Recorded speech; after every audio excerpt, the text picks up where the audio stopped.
Fala galera do YouTube, espero que todos estejam bem. Hoje nós estamos aqui para a gravação de mais esse incrível podcast e hoje maravilhoso com a presença de José Inácio, um consultor empresarial, mas que leva a conversa dele por outros caminhos que vocês vão curtir, eu tenho certeza absoluta. Aqui ao meu lado o Vini. Salve galera, salve, salve! Toda terça-feira, às 7 da noite aqui no Channel Garage.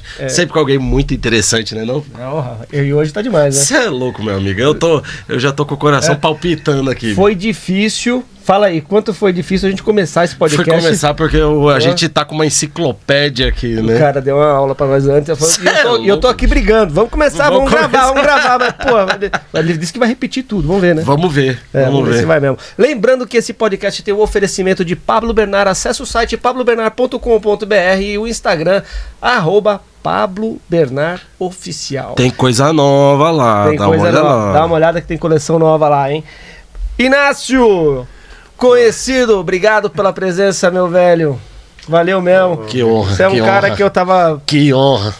Tava aqui já há bastante tempo sondando você pra trazer você pra cá, porque eu sei que você é um cara que tem muita coisa pra passar pro nosso público aí, tem muita coisa interessante pra transmitir pro nosso povo aí. Não só para nosso povo, mas pro mundo, né? Pra todo mundo. Pra todo mundo. Tá transbordando informação. Inácio, pra quem não te conhece ainda, vamos lá. Um breve... uma síntese do seu trabalho hoje, do que você faz, do que você gosta de fazer, enfim. Olha só. Eu queria que você falasse um pouquinho mais perto do microfone. Meu querido Marcelo, poxa, você me emocionou agora. Fiz uma apresentação que nem sei se eu sou merecedor. Muito legal, e eu agradeço o convite para participar desse bate-papo. Vamos chamar assim. Bate-papo mesmo. É isso aí. Ok. Meu nome é José Inácio, do Espírito Santo. Eu sou paulista, mas não sou paulistano, porque eu nasci em Barueri. A minha família é originária de uma cidade pequena no interior de São Paulo. Itu. É o berço da República. Em Itu muitas coisas aconteceram, principalmente no século XVII, século XVIII, relacionadas aos eventos importantes do país. Principalmente escravidão, principalmente violência racial. Aquela cidade, a minha cidade, conhece isso, viu? Conhece muito bem. Então tem coisas bem legais naquela cidade. Lá em Itu tem um museu da Convenção da República. Então todo aquele debate que acabou desaguando na República começou ali, com os Barões do Café. Eu sou originário dessa cidade. A minha família, que... Chega um pouquinho mais perto do microfone. Legal, por favor. Legal. A minha família, meu pai, minha mãe, são 7 filhos, eu sou caçula. Eu sou privilegiado. Porque, embora a minha família fosse uma família muito modesta, sendo caçula, eu teve todas as regalias. Tempo, regalias. Como, por exemplo, a minha mãe, ela forrava o chão da cozinha, que era um piso vermelho. Antigamente as pessoas colocavam vermelhão, né? Você se lembra disso? Lembro. E ela forrava com jornal. E eu olhava, somava as letrinhas. O fato é que essa experiência fez com que eu aprendesse a ler muito rapidamente. Muito rapidamente. Eu, com 5 anos, eu lia muito bem. Eu comecei a ter contato com livros muito antes de entrar na escola formalmente. Mas eu sempre me senti um jovem feliz e privilegiado por poder fazer aquelas coisas todas. Eu me sentia na melhor família do mundo e me sentia a criança mais privilegiada do mundo. Eu adorava a minha mãe, meus irmãos, e a minha experiência, o meu contato com a vida, ele se deu através dessas pessoas. Mas vamos lá. Que legal, cara. E aí eu estudei em escola pública. Quando eu entrei numa escola pública chamada Almirante Marquês de Tamandaré, em São Paulo, eu já sabia ler, então eu acabei assumindo uma posição de liderança com os meus amigos e na própria escola. E me desenvolvi bastante. Então passei a dar aulas para meus amiguinhos e é algo que tem me acompanhado a vida inteira. Eu aprendi a assimilar uma informação e repassar essa informação para alguém. É o que eu faço hoje. Eu coleto dados, uma certa relevância em uma determinada atividade e compartilho com pessoas que vão utilizar esses dados para algum tipo de atividade. É o que eu faço. Nessa escola eu estudei o primeiro grau, o segundo grau eu fiz Escola Técnica Federal de São Paulo, eu fiz eletrotécnica, depois eu fiz uma intercomplementariedade na FATEC, que é engenharia operacional. Então eu posso dizer que eu sou um engenheiro operacional. Meu curso de engenharia durou 2 anos, mas sou engenheiro. E por que eu fiz Escola Técnica Federal? Porque a minha educação ela aconteceu no momento de regime militar no Brasil. E era um momento de muita perseguição política. O meu ambiente social era um ambiente de militantes, de pessoas que contestavam o regime e, consequentemente, de muita violência. De muita violência. Eram normais os dias em que a polícia chegava na minha escola, colocava os alunos, 300, 400 alunos em um paredão. Tá? A minha escola ela ficava a aproximadamente 10 quilômetros do posto policial e íamos em fila indiana até o posto policial, acompanhados por militares. Mas tudo isso, Inácio, sem motivo na época? Não tinha motivo? Ou tinha algum motivo para a polícia entrar e fazer essas coisas? Quando aconteceu o golpe militar no Brasil, o país ele mergulhou um empobrecimento muito grande. E o golpe militar ele aconteceu a pretexto de impedir com que o país se transformasse numa sociedade comunista. O meu bairro era tido pela polícia ou pelo sistema como um reduto da esquerda. Então a polícia ela permanecia naquela região para identificar pessoas, monitorar pessoas, prender essas pessoas. E o colégio que eu estudava, ele tinha uma tradição de contestação, de militância política. E era por isso que a polícia ficava ali. Então, enquanto estudante, eu me transformei em militante muito cedo, muito jovem. Tá. E passei a compreender o que vinha acontecendo no país muito cedo. Quando os militares eles assumiram o poder no Brasil, nossa economia estava absolutamente quebrada. Eu me lembro que lendo lá no jornalzinho que ficava no piso da cozinha de minha mãe, o governo resolveu fazer uma campanha chamada Dê Ouro para o Bem do Brasil. Já ouviu falar nisso? Não. Pois bem, eles deram um golpe no mesmo mês, eles pediram para que os brasileiros contribuíssem com o que tivesse de peças de ouro em casa para melhorar o Tesouro Nacional. Os meus pais doaram a aliança de casamento e muitos pais doaram suas alianças e recebiam em troca um anel. Eu dei ouro para o bem do Brasil. Se você pesquisar... Eu já vi. Você falou isso, eu lembrei. Exatamente. Eu já vi alguma coisa assim. Exatamente. Então foi um período de muita violência, muita desigualdade, muita desinformação e muita pobreza também. Para você ter uma ideia, naquela região tínhamos que acordar 4 horas da manhã para comprarmos leite e pão. E você tinha uma cota. Então eu vivenciei isso. Então quando acordava de madrugada, eu passava por alguns lugares, não raramente eu não encontrava um corpo caído. Uhum. Isso fazia parte do nosso cotidiano. Uhum. Isso abrangia o Brasil inteiro, né? Não era só uma questão aqui de São Paulo, né? Algumas regiões do Brasil, principalmente São Paulo e Rio de Janeiro. Mas isso era fato, eu vivenciei. É que aquela época também ela tinha uma certa ignorância com relação a como agir com as questões das desigualdades, não tinha? Hoje em dia, por exemplo, a gente tem uma série trazendo para a realidade de hoje, muitas coisas mudaram, né? Hoje em dia você já não pode mais agir como você agia naquela época, por falta de conhecimento, ou por falta da informação que hoje é acessível a todos, né? Sim, sim. Em tecnologia, você tem programas, né, de computadores. Seu áudio está baixo, né? Se eu pedir para você chegar um pouquinho mais legal. perto do microfone aqui, ó. Quando colar mais a cadeira, você está afastando. Legal. Quando você mais fala em processamento de dados, você tem programas de computadores que são programas de base, são programas que você coloca no computador para que o computador possa interpretar os seus comandos.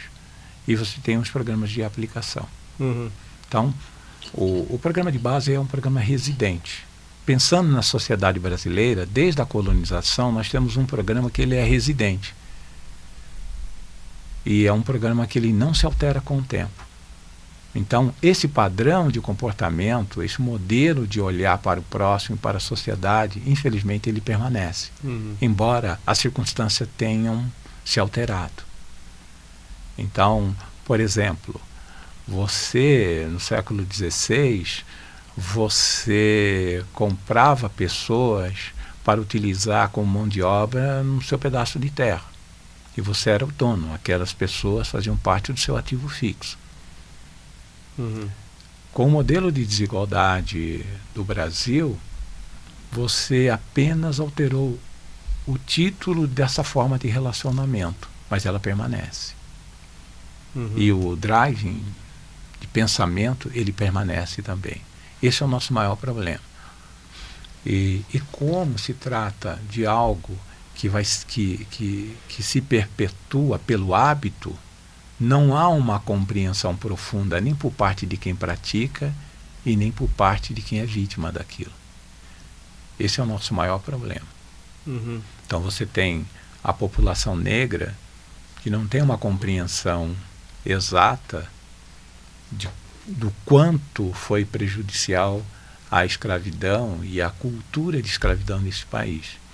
E você tem uma população branca que nega isso e não quer se comprometer com algo que ela sabe que é negativo, mas no cotidiano ela não consegue pensar de forma diferente.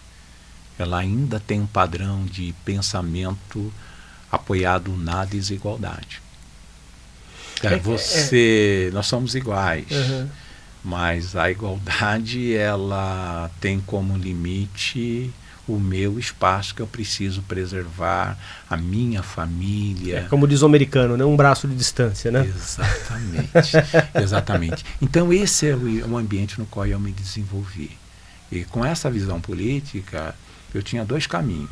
Ou eu me dedicava à militância política propriamente dita, ou eu me dedicava a uma atividade profissional para aprender uma profissão e trabalhar e constituir a minha família. E eu vivi esse conflito e resolvi fazer as duas coisas. Do lado técnico, tive uma formação técnica legal, e do lado teórico, saio do colégio de aplicação. Eu entrei no colégio de aplicação da Universidade de São Paulo e fui aluno do professor Fernando Henrique Cardoso, fui aluno do sociólogo Florestan Fernandes e muitas outras pessoas muito interessantes que fizeram parte da história recente desse país, com muito orgulho. E assim que eu termino o colégio de aplicação, eu entro no curso de filosofia da USP. Poucas pessoas sabem disso, mas me formei em filosofia e a USP era um espaço de proteção, porque foi uma das poucas universidades do país que não foi violentada com aquele modelo de integração de áreas de humanas em estudos sociais. Então, na USP, o curso de História permaneceu, o curso de Geografia permaneceu, de Filosofia, Sociologia, Psicologia permaneceram. Nas demais escolas, o tempo diminuiu e formou-se um pacote chamado Estudos Sociais.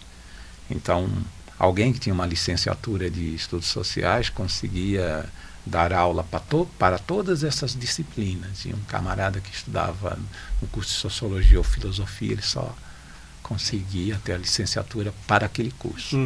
Quando você fala, né, foi o primeiro negro a ser contratado dentro de uma multinacional, tal, você...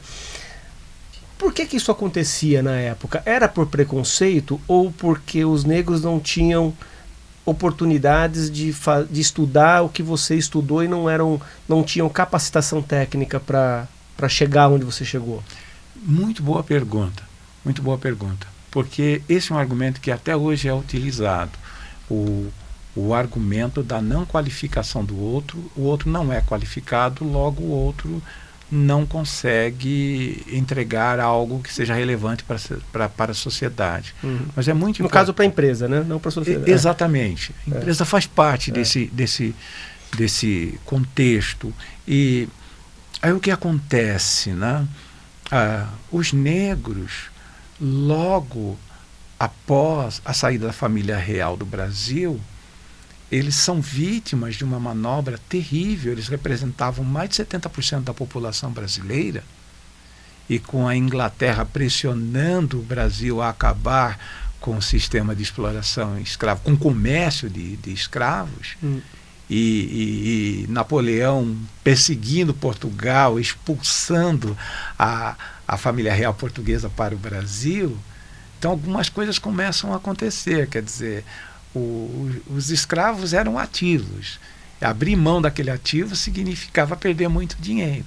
Então o governo começa a trabalhar a possibilidade de trazer imigrantes, principalmente italianos, porque a Itália estava num processo de empobrecimento e num período de muitos conflitos. Então tinha uma mão de obra fenomenal.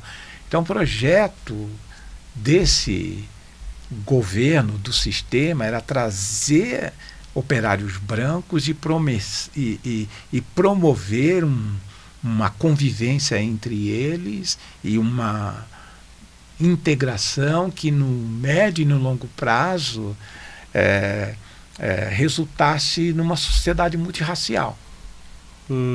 Esse era o projeto da República, né? Só que na prática isso não aconteceu, embora o nível de miscigenação tenha sido bastante alto, mas o número de negros no Brasil era tão grande. Eles estavam trabalhando em fazendas, em Itu, Piracicaba, em outras cidades, e no outro momento eles estavam na rua. Então foram milhões de pessoas na rua.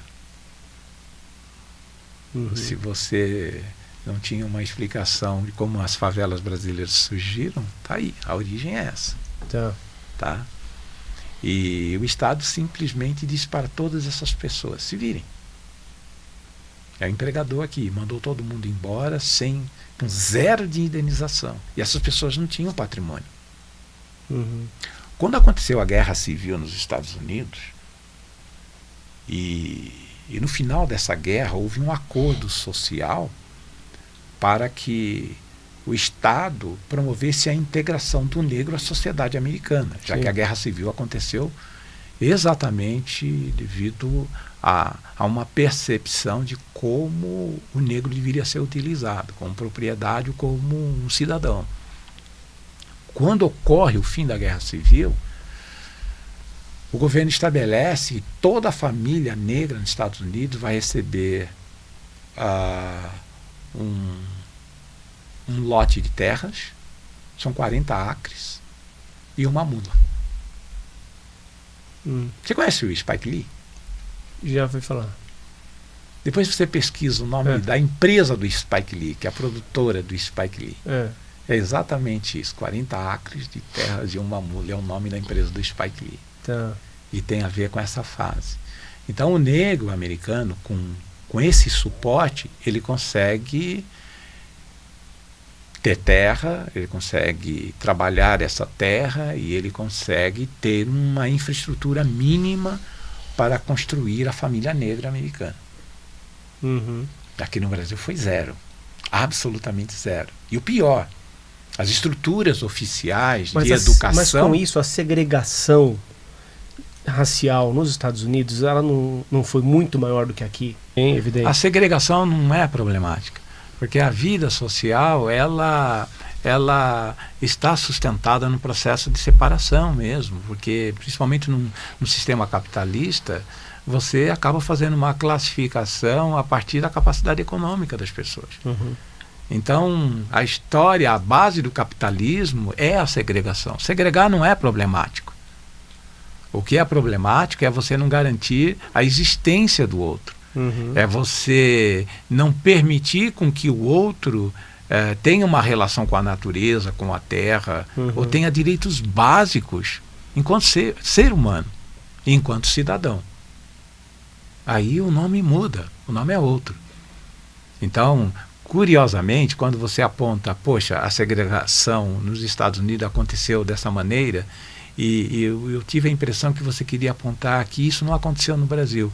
Mas tem um detalhe muito importante. O Brasil é um dos países que impôs historicamente e continua impondo o nível mais agressivo e desumano de segregação, isso é, de separação de brasileiros a partir de determinados requisitos ou quesitos socioeconômicos.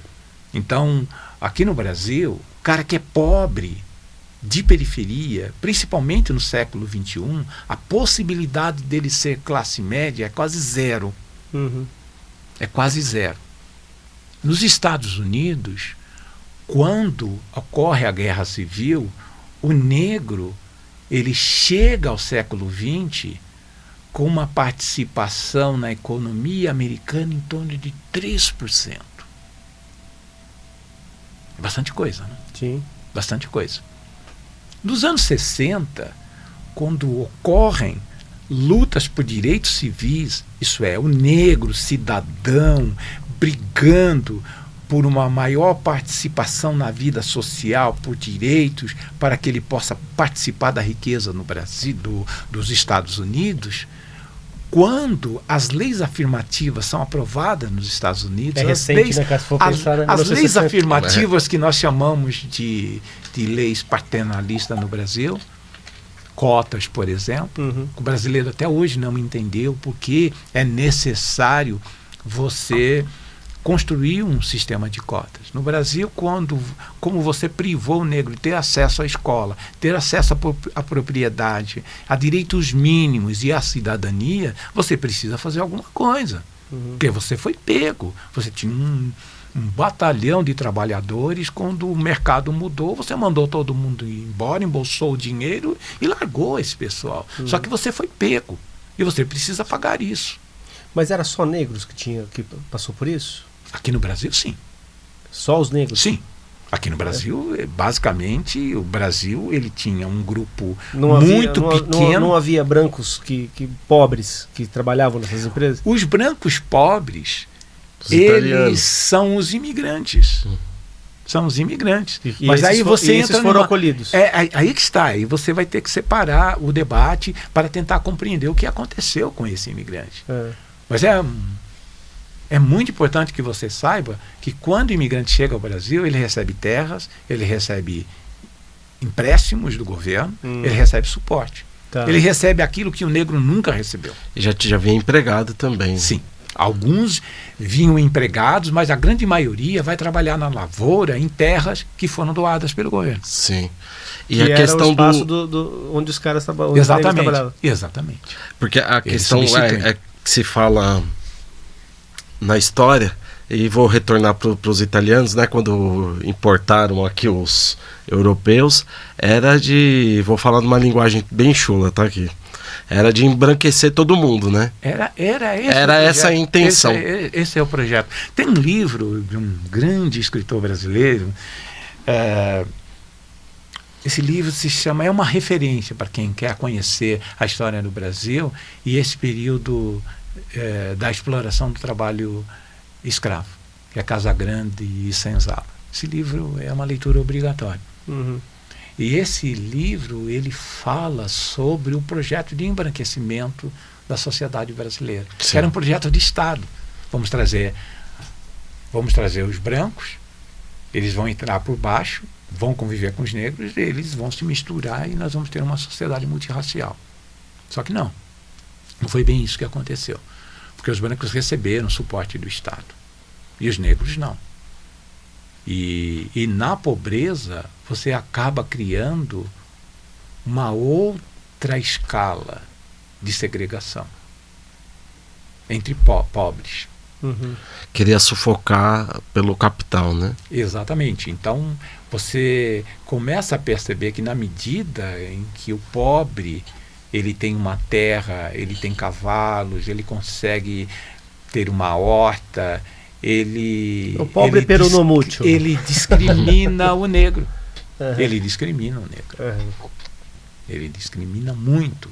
Então você acaba tendo um outro tipo de problema social e que impede o desenvolvimento da população negra e, consequentemente, a organização da população negra. E o preconceito é em todos os sentidos, né? Aí que Porque está. a questão também do europeu vindo para cá, a gente que abraçou também toda a estética deles, né? Esse é um aspecto, né? bem interessante. Porque não se esqueça que lá atrás tínhamos um modelo, que é um padrão de pensamento, que era o programa Residente, que era assim: eu sou amigo do rei e você é escravo. Exatamente. E você é escravo. Tudo bem? Uhum. Então, nesse momento, esse programa ele se subdivide em pequenos programas, onde o cara passa a dizer assim: eu sou pobre, mas eu sou italiano, eu sou branco. Exatamente. É uma questão. E a gente volta ao que você tinha falado anteriormente, isso continua até hoje. Uhum. A gente continua legal. até É uma hoje. sacada legal. É isso mesmo, continua. Então você já sabe o porquê que o negro ele não consegue se integrar na sociedade brasileira. Porque não foi permitido. O sistema não permitiu. O sistema não criou nenhum mecanismo de integração e que permitisse com que ele desenvolvesse alguma atividade de sobrevivência e pudesse manter ou criar a família. Uhum. Mas isso vem mudando, né, Inácio? Graças a Deus a gente percebe, né, que as oportunidades elas vêm acontecendo, né? Tem algumas coisas. Você não percebe? Tem algumas coisas que são bem positivas. Você tem contato com os mais jovens?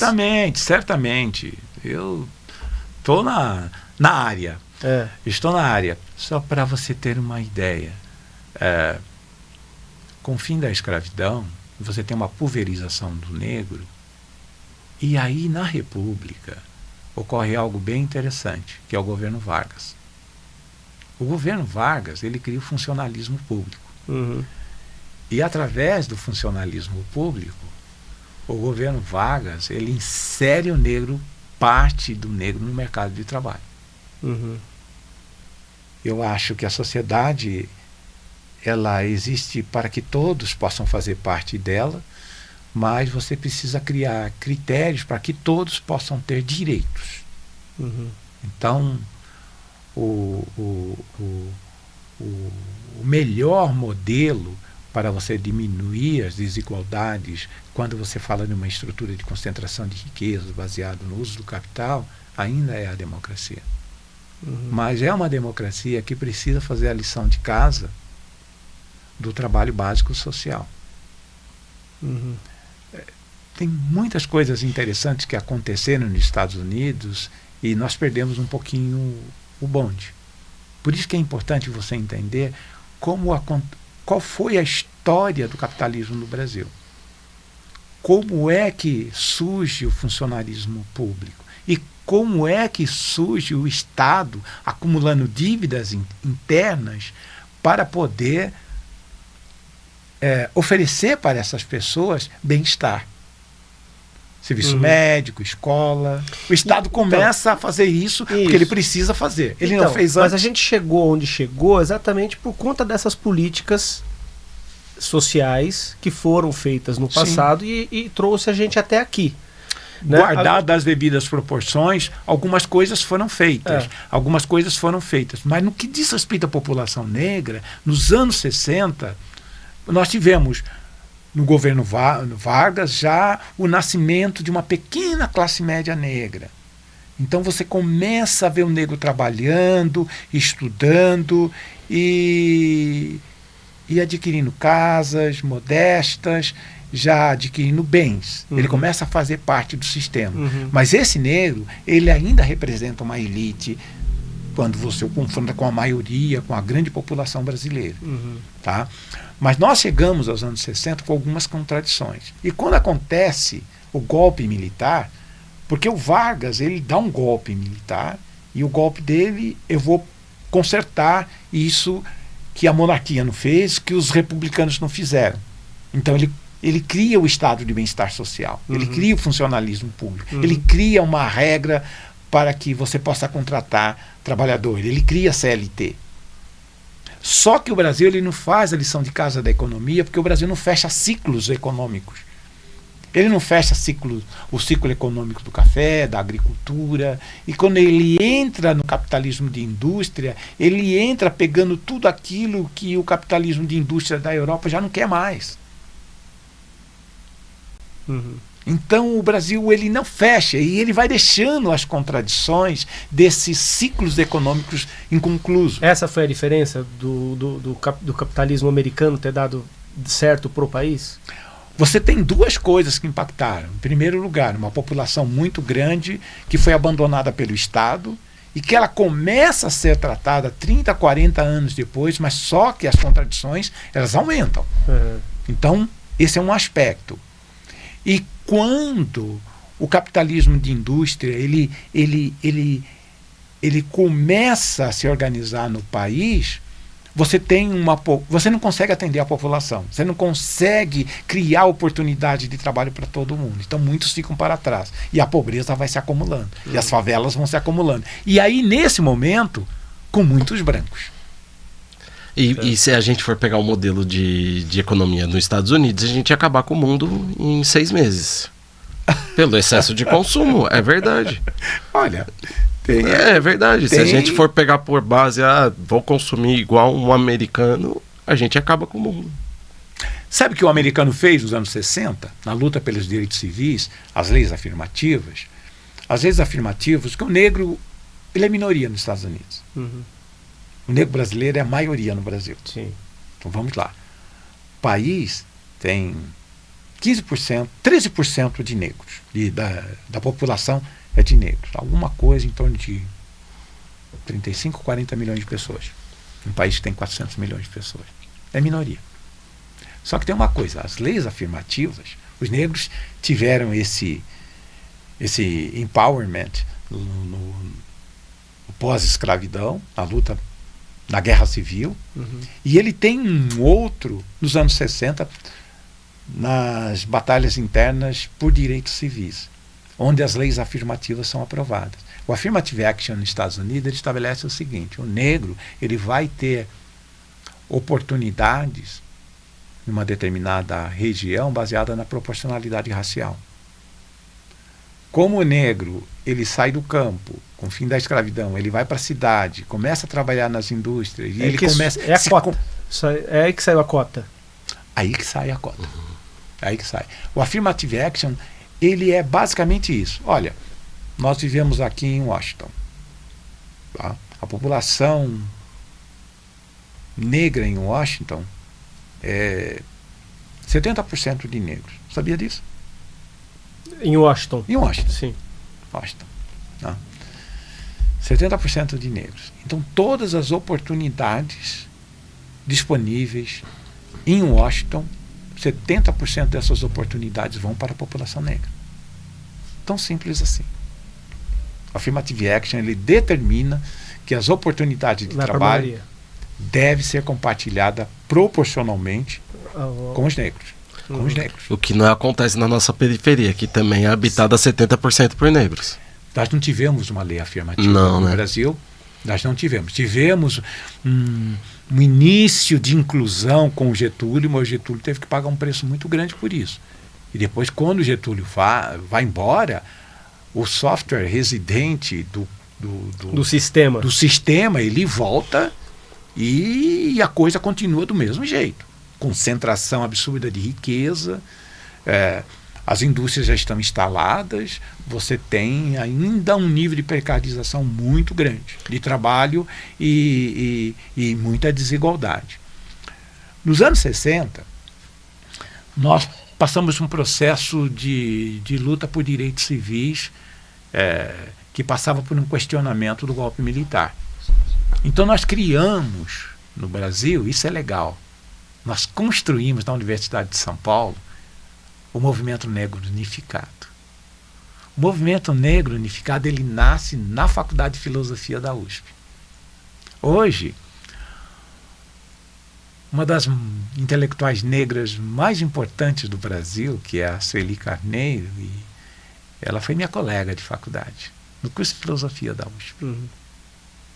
Ela tem vários livros publicados e é uma intelectual extremamente importante para a construção de um pensamento que permita com que o negro se compreenda numa sociedade desigualitária como a nossa.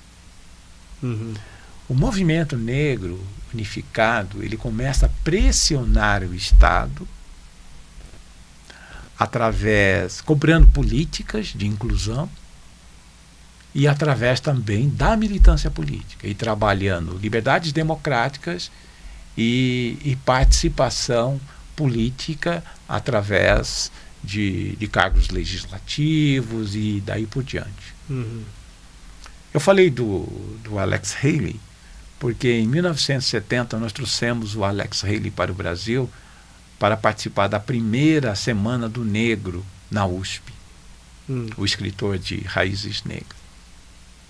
E foi um evento revolucionário porque ele conta toda a história do livro. Então foi um marco extremamente importante. E isso foi em que ano? Foi em 1975, isso. 1975. Nós trouxemos. Quando eu foi em nasci. 77 que nós trouxemos. Isso mesmo. 77 nós trouxemos o Alex. Você está com quantos anos agora, Inácio? 70 anos. 70? 70 anos. Idade do seu pai. Idade do meu velho. Idade do seu velho. Então, ele vem para o Brasil, nós fizemos a primeira quinzena do negro e nos momentos seguintes nós criamos um grupo político dentro da universidade. Mais tarde esse grupo, que se chamava Liberdade e Luta, esse grupo ele participa da formação de um partido político. O PT ele nasce com uma convergência de diferentes grupos políticos. Chega mais perto aqui, ó, senão o seu áudio não sai. Ele nasce com uma convergência de diferentes grupos políticos da Universidade de São Paulo e das universidades do país. Eu não vou entrar no mérito, porque eu enquanto militante, eu tinha a visão de que a minha militância tinha que acontecer nas áreas de recursos humanos das empresas. Eu me preparei para isso. Mas a minha militância foi solitária. Eu não encontrei muitos negros. Ao longo de minha vida, encontrava um ou outro. Mas poucos. Então foi uma militância solitária. Então o que eu defendia era a ocupação de espaço nas empresas e você trabalhar, brigar para ter dinheiro, para participar de um processo de consumo, ter casas, ter uma família legal, poder cuidar de sua família. Então era essa a visão. Eu estava vendo uma reportagem esses dias de um cara falando, até comentei com o Vini esses dias. Ele falou que toda saindo do âmbito racial, tá? Entrando no âmbito do social mesmo, tá? Se pegasse toda a riqueza do planeta, ele estava explicando como é uma utopia, né, pensar numa sociedade igualitária, né, igualitária financeiramente, tá? Apesar que a igualdade ela vem através primeiro do financeiro, né, para depois você conseguir galgar os mesmos espaços. Mas ele fala no trabalho dele que se pegasse toda a riqueza do planeta e dividisse todo o dinheiro do planeta em partes iguais, dando oportunidades iguais a todos, dando a mesma capacidade financeira para todos. Quando apertasse a buzina de valendo, 5 minutos depois já ia ter de novo o pobre e o rico, já ia ter de novo a desigualdade, ela voltaria à tona em 5 minutos pós a distribuição da renda, tornando todo mundo igual. Mas é que tá. Como você vê isso? O pressuposto é que o problema é só de dar condições materiais objetivas para essas pessoas e deixar com que elas façam alguma coisa. Mas não é isso. Você tem algo anterior. Porque se você pegar uma criança e entregar essa criança... Dá uma esquentada ali. E se você entregar essa criança alguns ovos, farinha e uma caixa de fósforo e o fogão e falar, faça um bolo aí, ela vai receber tudo isso. Mas ela não foi preparada para fazer esse bolo. Ela não vai conseguir fazer a combinação. Ela não vai conseguir preparar, ela não vai ter um bom resultado. Então você entregar sem a preparação, qualquer grupo social, algo esperando um resultado, não vai acontecer. E as necessidades mudam também para cada indivíduo, né? Então o cadeirante ele vai ter uma necessidade diferente da pessoa que não é PCD, por exemplo, né? Então as necessidades dela mudam também de acordo com a demanda. Ele vai priorizar a partir das necessidades. Sua observação está corretíssima. Ele vai priorizar a partir das necessidades. Mas o erro é que você está oferecendo algo pensando em atender uma necessidade de alguém. Uma necessidade que você não conhece direito. Mas se você assumir que a educação ela tem a capacidade de transformar famílias no médio e no longo prazo, e se você criar uma estrutura e disponibilizar o acesso à informação, a uma educação qualificada, a conversa é outra. Então, mas esse trabalho é que eu fui raso eu vou encontrar o trabalho desse cara, eu não lembro o nome dele, eu vi isso rapidamente na internet. E eu dei uma batida de olho assim no contexto geral, né, que ele estava falando sobre isso. E aí ele fala da questão não só financeira, mas, por exemplo, não haveria mais favelas, todo mundo teria a mesma casa, todo mundo teria a mesma... É claro que um cara que ia cadeira de roda, ele não vai sair andando, né? Mas pegando a riqueza do planeta e transformar ela em partes iguais, ou seja, não haveria mais o pobre, não teria mais o cara lá da vila, não teria mais, entendeu? Ser todo mundo igual. Só que 5 minutos depois, é claro, as necessidades suas são diferentes das minhas, evidentemente, mas só que agora nós temos a mesma capacidade de decidir o nosso futuro a partir de agora, porque o que você tem, eu tenho, o que nós dois temos, o Inácio tem. Só que nesse caso falta o conhecimento, falta a preparação. Entendeu? Eu vou comprar, alguém vai vender e vai voltar para a favela.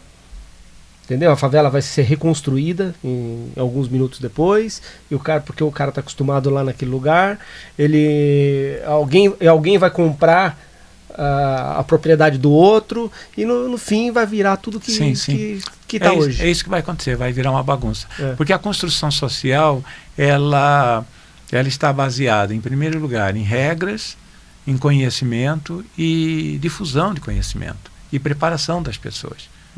E isso não acontece no instantâneo. Por isso, nenhuma revolução, seja de direita ou de esquerda, ela não vai conseguir resolver. Precisa de pelo menos 50 anos de um governo pensando no futuro para que a coisa mude, né? Porque são gerações que você tem que educar. Eu acho que talvez um pouco menos.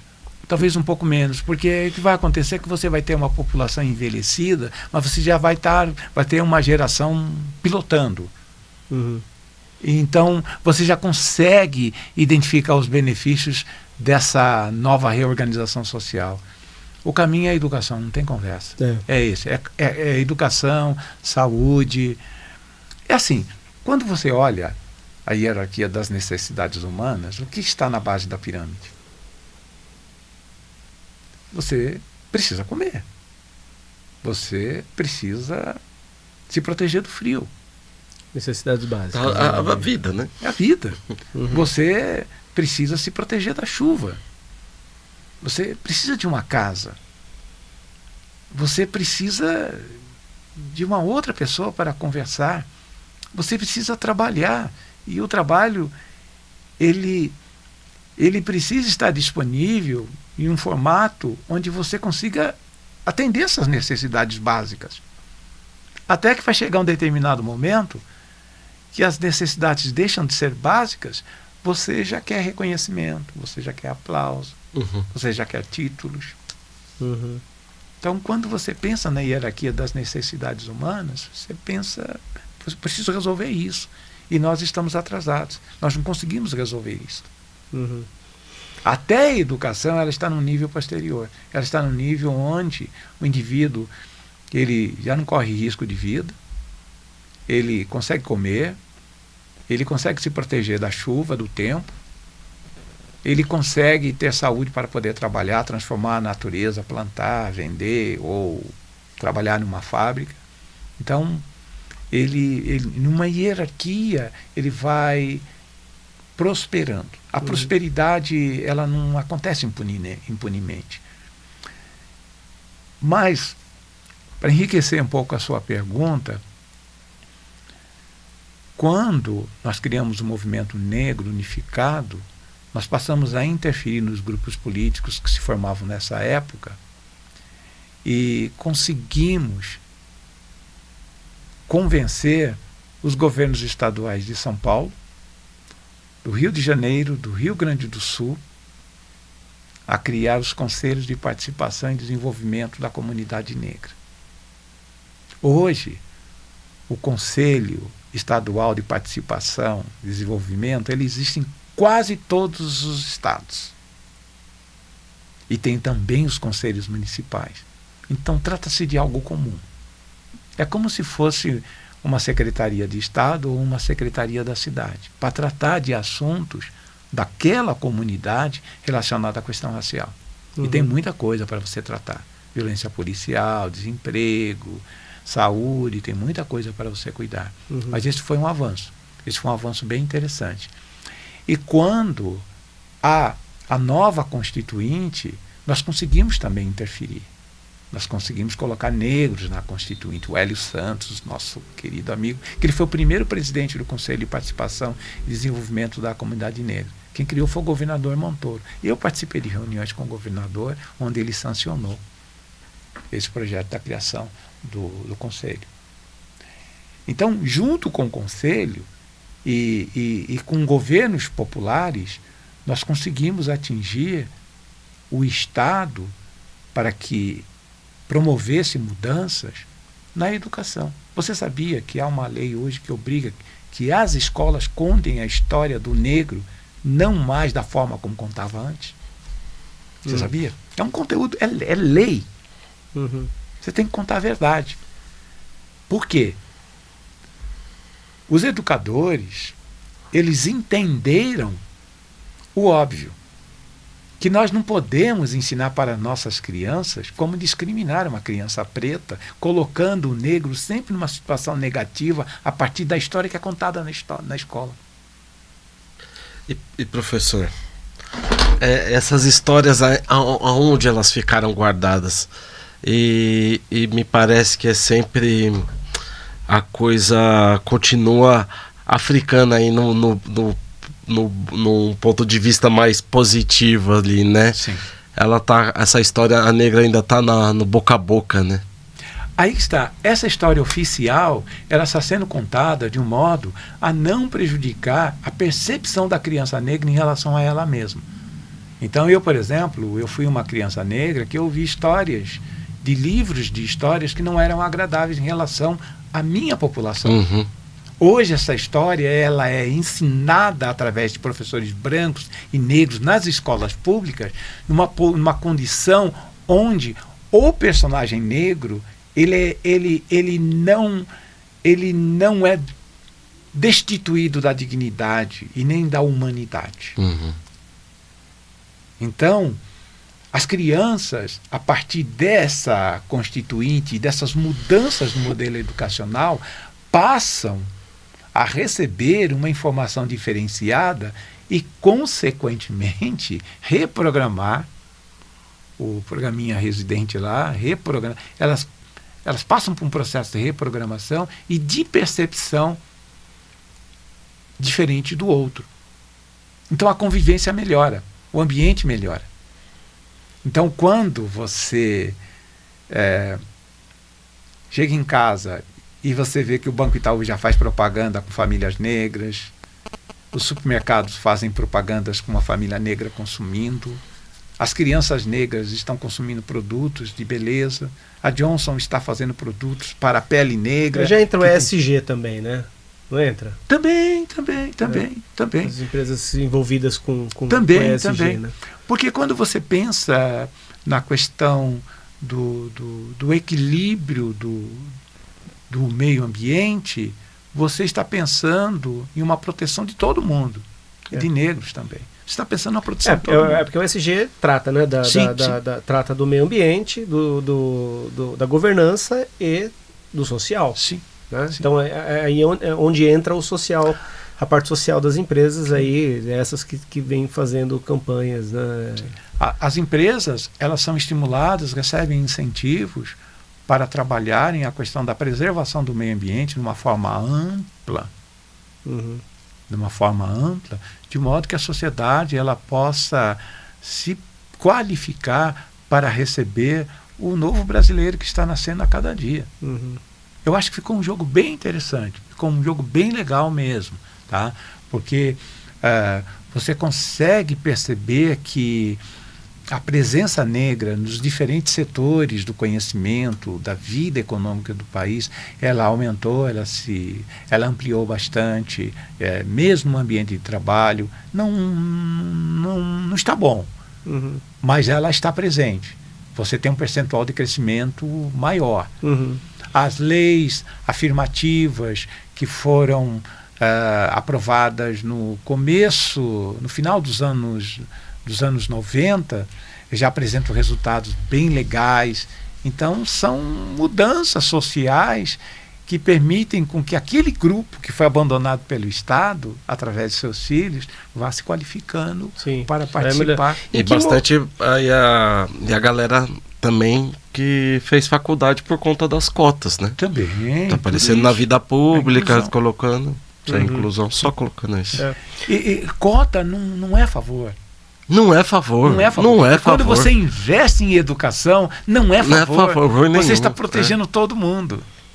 Você está protegendo, você não está fazendo, você não está promovendo, você não está levando um benefício para alguém individualmente. Você está fazendo o seu papel. Me esclarece uma coisa. A cota.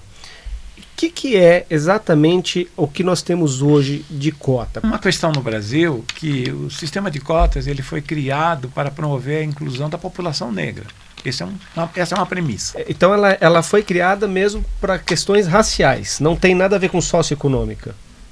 Acaba tendo, mas a premissa é essa. A premissa é, nós vamos trabalhar a redução da desigualdade, promovendo a inclusão do negro gradativa nas estruturas de poder. Educação é o básico. Então nós precisamos criar um mecanismo que permita com que esse negro tenha uma educação legal, que ele tenha esses serviços que são essenciais para o Estado para que a sociedade se mantenha de uma maneira equilibrada. Só que tem um detalhe. Eu pensei que você fosse fazer esse questionamento. O que é ser negro? Não? Então, eu ia chegar lá. Eu ia chegar lá. Porque... Quem é negro? Quem será o beneficiário disso? Eu que tenho a pele mais escura? Porque hoje você vê gente que branca, tem uma pele mais clara. Você vê gente muito mais branca que a gente que eu mesmo. E que está lá. Né? Mas tudo bem. A questão até é assim, se a gente for pensar no menino da favela que não teve oportunidades, lá também tem pessoas brancas que cresceram juntos ali com os negros, que também não tiveram oportunidades. E aí eu acho a questão que poderia ser voltada para questões socioeconômicas e não só racial, porque daí o pobrezinho branco lá também teria o direito de ser incluído. Tudo bem, esse é um debate, mas você vai ter que separar esse debate, porque senão você vai arrumar muitos debates e não vai resolver nada. Como a política ela é voltada para a população negra, é esse o tema.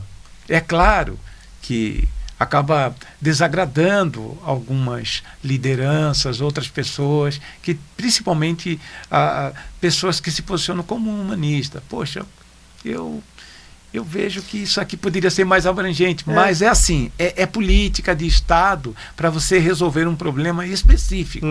Porque senão nós vamos continuar do jeito que sempre estivemos, fingindo que estamos fazendo algo para promover a inclusão e a população fingindo que tem uma vida cidadã. Isso não é verdade.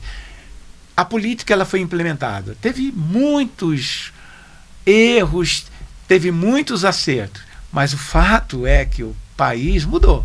Sim. O país mudou. Você tem hoje discussões onde a pessoa tem uma pele mais clara. Eu também acho. Eu acho que teve evolução muito positiva para o país, mas é evidente, eu acho que poderia ter sido maior se tivesse abrangido mais pessoas.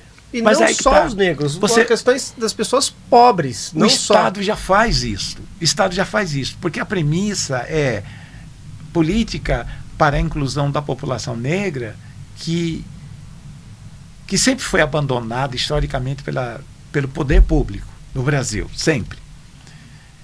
E tem uma outra questão aí, né? Tem uma outra questão, que é a de você tratar o negro com aquilo que é específico do negro, tá? Por exemplo, o que é específico do negro? Quando eu, negro, vou disputar uma posição em uma empresa multinacional, sem esse arcabouço legal me protegendo, com um rapaz branco, eu não sou contratado. Você acha? Não, isso não é achar, fato, né? É fato. Isso é fato. E para sustentar esse fato, aqui em São Paulo mesmo, existe uma empresa ligada ao governo do Estado, que é o SEAD, que faz pesquisas relacionadas à inclusão, exclusão, baseado em questões raciais, e desemprego também, que foi um pouco produto desse trabalho dos conselhos de participação e desenvolvimento da comunidade negra. E o IBGE também. Então você tem dados que comprovam o que eu estou lhe falando. Isto é, uma pessoa com a pele escura, ela tem um grau de dificuldade no seu processo de transição social que uma pessoa de pele mais clara não tem. Então, infelizmente, você acha que essa vai ser uma luta contínua para sim, todo sempre? Sim, só que a intensidade ela diminui. E os conflitos explícitos e a violência exagerada, exacerbada, então isso deixa de desaparecer. E aí você entra no campo da disputa ideológica. E talvez seja o território mais difícil, porque a questão ideológica ela faz com que alguém consolide uma ideia de superioridade ou de inferioridade em relação ao outro, e com suporte científico. E então a coisa fica um pouco mais difícil, entende? Mas é assim. Na academia tem muito isso, né? Perdão interromper, né? Que é isso? A gente vê muito essa desigualdade na academia, né? Você usando da intelectualidade, da ciência para diminuir para reduzir o outro, para desumanizar o outro. Isso. Para desumanizar isso. Então é uma coisa bem interessante. Então, por exemplo, quando eu fui para a Itália recentemente, eu tenho 1,80 m de altura. Eu sou um negro que, no primeiro olhar, na Itália, baita negão. Falando um negrão. Alto e assertivo, falo inglês muito bem. O italiano jura que eu sou americano. Ele já assume que eu sou americano. Você fala o americano negro, a linguagem eu consigo deles? falar, consigo falar o standard, consigo. Tem algum nome do linguajar do negro americano que é diferente, né? Blackness. É blackness, basicamente blackness. Depois eu explico para você como que isso se aplica na língua inglesa. É bem delicioso, é bem gostoso. Não, eu acho mal barato. É bem delicioso, mas é um idioma, é blackness. Mas quando eles querem que você não... A gente que é estrangeiro, que não tem o inglês tão aprofundado e tal, a gente não entende, né, cara? Aí que está... Mas também você não consegue entender o texano. Também, já foi ao Texas? Já. Você não consegue. Você não consegue. Alabama, no Alabama você não consegue entender nada você também. Não consegue. No centro dos Estados Unidos, os caipiras, os hillbillies, os rednecks. Você não consegue. Tá? Mas não tem problema nenhum. Mas por que tem que ter problema com os negros? São os códigos que os grupos acabam criando e que permite a convivência entre eles. Está tudo bem. Sim, evidente. Mas também você é educado a ter um domínio sistêmico. E quando é que você usa um inglês ou outro? Eu, particularmente, eu uso o blackness quando eu estou com meus amigos americanos ou quando eu estou com meus filhos. Mas você tem filho que mora lá hoje, né? Uma filha? Tem. Então, mas eu não recomendo o blackness no cotidiano como se fosse o substituto do inglês standard. Eu não recomendo, porque você apenas vai criar barreiras de comunicação. Porque quando você está fora do seu ambiente, você precisa utilizar um protocolo transparente para que as pessoas se entendam. Sim. E é engraçado isso daí, né? Porque, por exemplo, quando eu tô com a minha banda, ou só tô com músico, a gente fala de um jeito que às vezes as pessoas não entendem também, né? Sim. A gente vai, você caiu na gig do guitarrista lá, que é Slider Guitar, que não sei o que, a gente vai misturando as coisas e estabelece uma comunicação diferente, né? E é uma comunicação de gueto, né? Ali, porque se tá eu e meus amigos, a gente estabeleceu aquele tipo de comunicação, a gente fala daquele jeito, mas a gente não distribui isso para a sociedade, né, em geral. Olha, é uma observação legal, porque quando você fala em uma comunicação de gueto, na realidade você faz parte de um grupo que construiu um formato de comunicação baseado na convivência, na amizade, no tempo, na atividade que você desempenha. Isso. Quando você fala gueto, você setoriza. E lá na frente você pode ser discriminado por isso. Porque o que nós chamamos de gueto é um espaço humano, físico, menor e desqualificado. Onde você não tem infraestrutura. E na realidade, o que você está fazendo em termos de comunicação é muito acima disso. Então, em outras palavras, você não pode chamar algo que é extremamente positivo com um formato negativo. Porque, em última instância, isso vai acabar se voltando contra você e contra a luta que você defende, que é de aproximação das pessoas. Por exemplo... Pô, fantástico. Tomei um pito. Como diria minha avó, tomei um pito na elegância. Isso pra mim, eu também digo, porque eu vivenciei isso na Europa com minha filha, né? Porque, veja bem, você tem orgulho de falar que desenvolveu um código próprio com seu grupo. Porque esse código só foi possível ser desenvolvido porque vocês vivem a vida juntos. Isso é de vocês. Não importa se são 10, 20, 30, milhares de pessoas. Só que tem uma coisa, o estranho quando chega e tenta reproduzir o protocolo do seu grupo, vai dar ruim. Puta, é isso que os ativistas falam de... Vai me fugir a cabeça aqui, professor. De apropriação cultural? Eu não diria que se trata de apropriação cultural, mas eu diria que é algo mais simples. Porque nós, como seres humanos, somos aquisitivos. Nós temos a propensão de acumular coisas. Falar mal do filho da gente, só a gente pode falar, não, o outro não pode, não é isso? Sim. Exatamente. Sim. Você pode falar mal do teu filho ou não? Nós adquirimos, então nós temos aqui em São Paulo acontece algo muito interessante, porque o paulistano institucionalizou um protocolo de comunicação, destruindo os tempos verbais, e está tudo certo. Funciona no esporte, funciona na música, está tudo certo. Isso não significa que você fala errado. Isso significa que você passou anos convivendo com um grupo de pessoas que se comunica dessa forma. E está tudo bem. Obrigado pela explicação. Está tudo certinho. E aí eu pergunto para você, diante disso tudo, o que falta pro Inácio? Olha, o que falta para mim é viver em um ambiente social, em um país mais justo. Eu compreendo o meu país, eu tenho um carinho todo especial pelo meu país, eu compreendo o que se passa no mundo e me entristece o que eu vejo. Eu ficaria muito feliz se as pessoas pudessem conviver melhor. Não me agrada o que está acontecendo na faixa de Gaza, não me agrada ver, por exemplo, o estrago que os colonizadores europeus fizeram na América e não tiveram a competência de utilizar adequadamente o produto do roubo.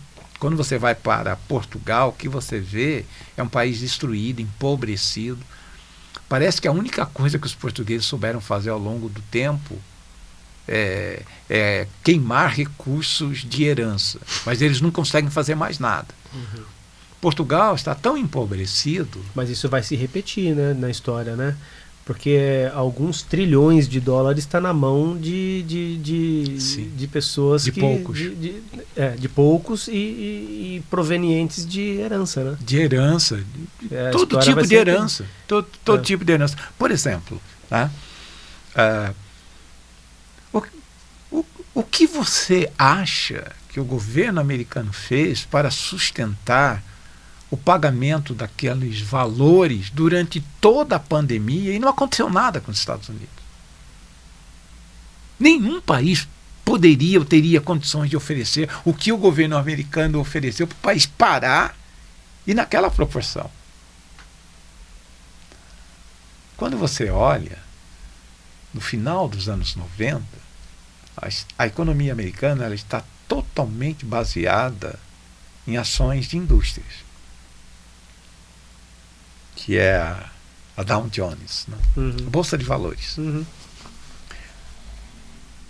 Com investimento em empresas de TI, de telecomunicações, empresas de tecnologia e com fortalecimento do Vale do Silício, você começa a desenhar um espaço, um tipo de empresa diferente. E isso aconteceu. Esse espaço foi construído, muitas empresas nasceram nesse espaço, e essas empresas se apresentaram no mercado para a captação de recursos e conseguiram investimentos milionários. É o que nós chamamos da nova economia. Então hoje nos Estados Unidos você tem a Nasdaq, você tem a Dow Jones. E a Nasdaq já está maior que a Dow Jones. Os Estados Unidos, ao abrir o capital, os IPOs das empresas, vamos chamar assim, esse novo momento, né, do capitalismo no mundo, ele conseguiu desviar, sem dar um tiro, parte considerável das riquezas acumuladas por países do planeta. Não sei se você se lembra, mas quando houve a crise da Bolsa, ou a crise do mercado dos IPOs, né, quem perdeu dinheiro foi quem colocou. Sim. Isso aí, Inácio. Obrigado pela presença, cara. Professor, vou te cumprimentar de novo aqui pela elegância. Extremamente elegante, né? Meu amigo. É isso aí. Muito bom. Pessoal, meu amigo.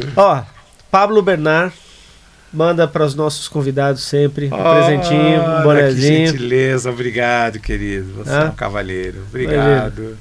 É o nosso patrocinador aqui. Eu agradeço, viu? Que vos presenteia. Vamos usar, passear com os bichinhos, né? É isso aí, bom demais. Pessoal, agradeço. Obrigado, Inácio, mais uma vez. Obrigado, Vini. E tamo junto. E estamos ficando por aqui, então. Até o próximo podcast. Lembrando que esse podcast teve o oferecimento de Paulo Bernard. Acesse o site paulobernard.com.br e o Instagram, @PabloBernardoOficial. E toda terça-feira às 7 da noite. Não esquece. É isso aí. Até o próximo. Obrigado. Jobless. Um abraço, pessoal. Obrigado.